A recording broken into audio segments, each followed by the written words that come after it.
명절에 부모님을 뵈러 갈 때 우리는 보통 부모님을 기쁘게 해드릴 마음으로 선물도 준비하고 용돈도 준비해 갑니다. 하지만 부모 입장에서 가장 큰 효도가 무엇일까요? 생각해 보면 가장 부모님을 기쁘게 해 드리는 것은 자녀들이 부모의 심정을 이해해 주고 부모의 마음을 알아주고 그래서 부모님 마음에 합당하게 행동하는 것일 겁니다. 하나님 아버지와 하나님의 자녀된 우리들과의 관계도 마찬가지입니다.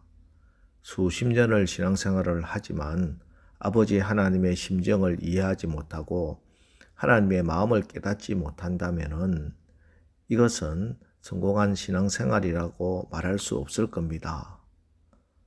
하나님 입장에서 가장 귀한 자녀들은 하나님의 마음을 이해하고 깨닫고 하나님의 뜻대로 행동하는 자가 하나님 보실 때 가장 귀하고 아름다운 자녀입니다. 그러므로 우리에게는 하나님의 마음을 이해하고 깨닫는 것이 가장 급선무이고 가장 중요한 일입니다. 오늘 본문에서는 하나님의 백성들을 향한 아버지 하나님의 마음이 잘 나타나 있습니다.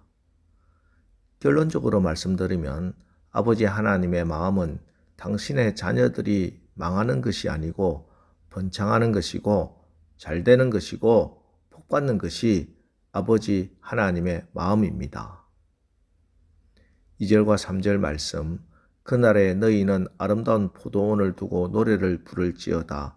나 여호와는 포도원 지기가 됨이여 때때로 물을 주며 밤낮으로 간수하여 아무든지 이를 해치지 못하게 하리로다. 오늘 성경은 아버지 하나님 자신을 가리켜 포도원 지기라고 말씀합니다. 물도 주고 밤낮으로 간수해서 아무도 이 포도원을 침범치 못하도록 지키고 돌보시는 것이 하나님의 본분이라 이렇게 말씀합니다. 물론 여기서 포도원은 유다 백성들도 오늘 우리 하나님의 자녀된 우리 한 사람 한 사람을 의미하겠지요. 하나님께서는 하나님의 자녀들을 돌보시고 지키시고 간수하셔서 그 포도나무가 하나라도 상하지 않도록 하시는 것이 하나님의 마음이요 본심입니다. 그런데 이 포도원을 헐려고 다가오는 무리들이 있습니다. 하나님의 백성들을 집어삼키려고 시시때때로 틈을 노리는 악한 자들이 있습니다. 오늘 하나님은 그 악한 자들 결코 용납하지 않으시고 내가 그들을 내쫓고 그들을 벌하겠다 말씀하십니다. 1절, 그날에 여호와께서 그의 견고하고 크고 강한 칼로 날랜 뱀 리오야단 곧 꼬불꼬불한 뱀 리오야단을 벌하시며 바다에 있는 용을 죽이시리라. 여기서 리오야단이라는 말은 꼬다, 똘똘 감다라는 의미를 가지고 있는 큰 괴물을 말합니다. 이것은 욥기 41장 42장에도 등장하는데 욥기 42장에는 무서운 뱀, 무서운 용이라고 말하고 있습니다. 요한계시록에서는 붉은 용으로 나타나지요.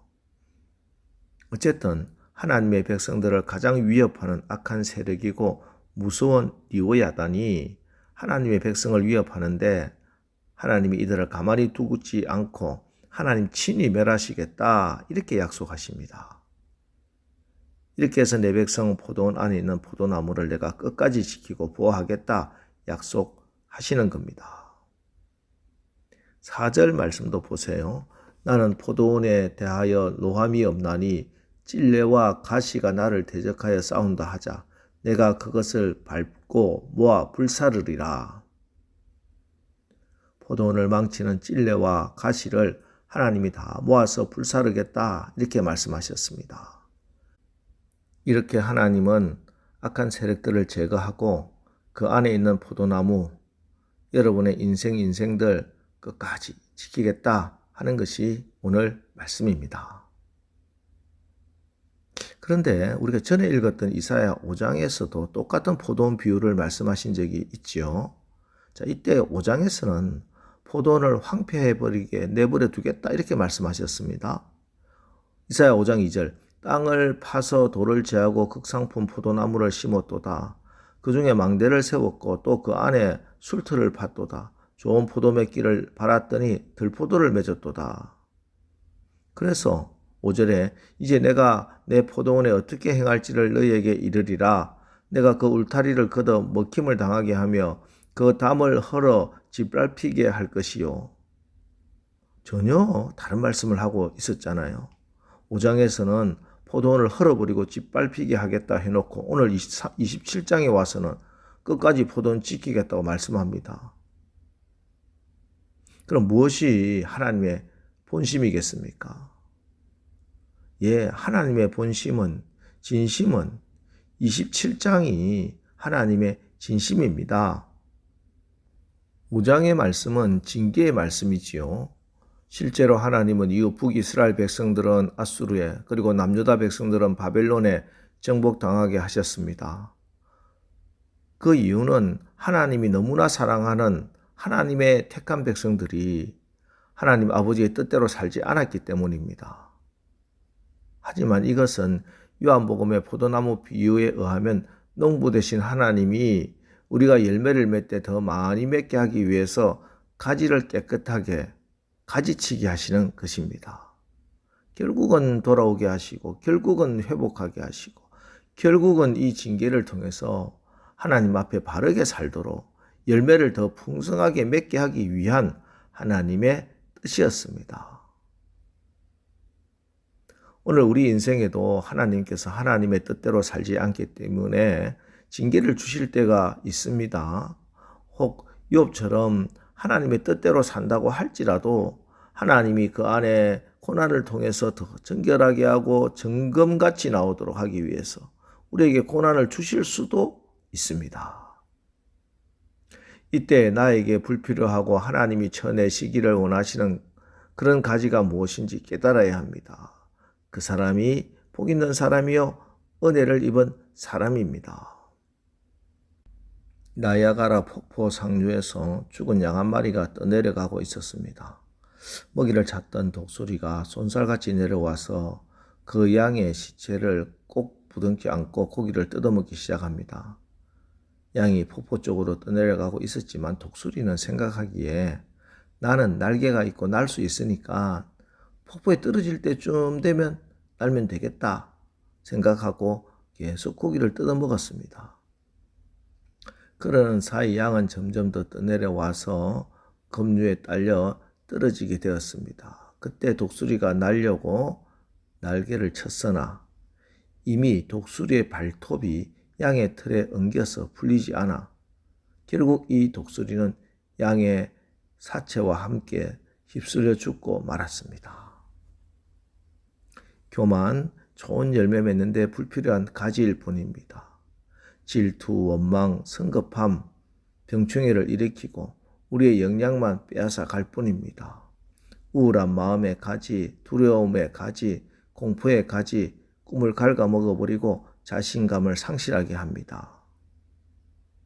버려야 할 때 죽은 사체 같은 거 버리는 용기가 필요합니다.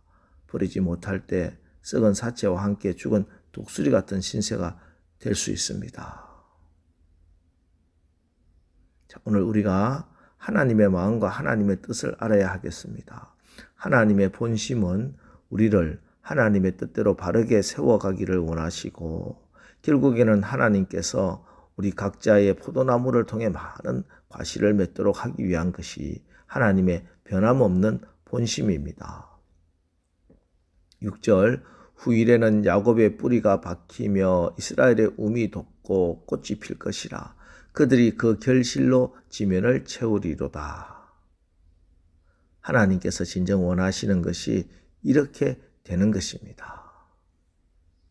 이제 오늘 말씀을 통해서 우리가 포도나무 대신 우리 예수님께 잘 붙어 있는지 또 하나님 포도원에 깊게 뿌리를 내리고 있는 좋은 나무인지 아니면 바람에 나는 겨와 같이 이리저리로 막 날아다니고 방황하고 그러는지 오늘 말씀에 비추어 잘 살펴보십시오.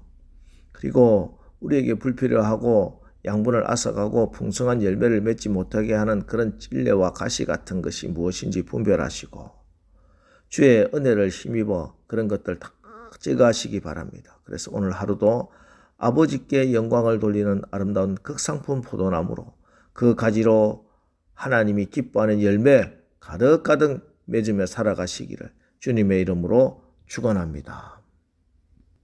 기도하겠습니다. 하나님, 아버지 하나님의 마음은 당신의 자녀들이 망하는 것이 아니고 번창하는 것이고 잘되는 것이고 복받는 것이 아버지 하나님 마음인 것 다시 한번 확인했습니다. 우리 하나님이 우리들을 통해서 아름답고 풍성한 열매 맺기를 원하시니 우리도 하나님의 포도원에 깊이 뿌리를 내리고 예수나무에 잘 붙어서 불필요한 것들 다 가지치게 하는 그런 지혜로운 자들로 오늘 하루 살아가게 성령님 우리를 인도하여 주옵소서. 예수님의 이름으로 기도합니다. 아멘. 자, 이제 오늘 말씀을 붙들고 주여 오늘도 우리가 아버지 하나님의 마음을 잘 알아 예수께 말씀에 잘 붙어서 하나님이 기뻐하시는 성령의 열매들을 풍성히 맺게 하옵소서. 우리 오늘 말씀 붙들고 합심해서 기도하고 나가겠습니다. 우리 기도하겠습니다.